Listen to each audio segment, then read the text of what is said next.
25 ολόκληρα χρόνια Magic, 25 χρόνια απόλαυσης, σοκολάτας, δροσιάς, χαράς.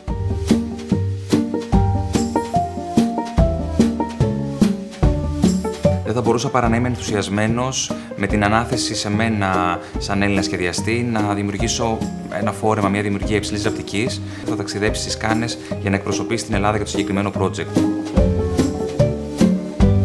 Σε κάθε καινούριο project είναι πραγματικά τρομερό κίνητρο και πρόκληση το να έχεις να κάνεις κάτι τελείως διαφορετικό. Πόσο μάλλον όταν έχεις να κάνεις με ένα project που έχει σοκολάτα, που έχει πολύ σοκολάτα. Προσπάθησα να εμπνευστώ και να δημιουργήσω, να σχεδιάσω αυτό το φόρεμα σύμφωνα κυρίως με τις τρεις διαφορετικές επιστρώσεις, γεύσεις του Magic.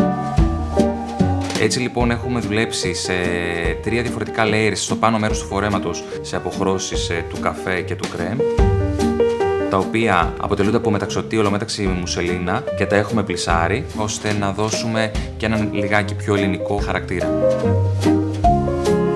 Σίγουρα προσπάθησα να δώσω έναν αέρινο, καλοκαιρινό χαρακτήρα, μιας και το παγωτό έχει συνδυαστεί με τα ανέμελα καλοκαίρια μας. Είναι η απόδρασή μας στο διάλειμμά μας, στην καθημερινότητά μας και από τις στιγμές της ρουτίνας μας.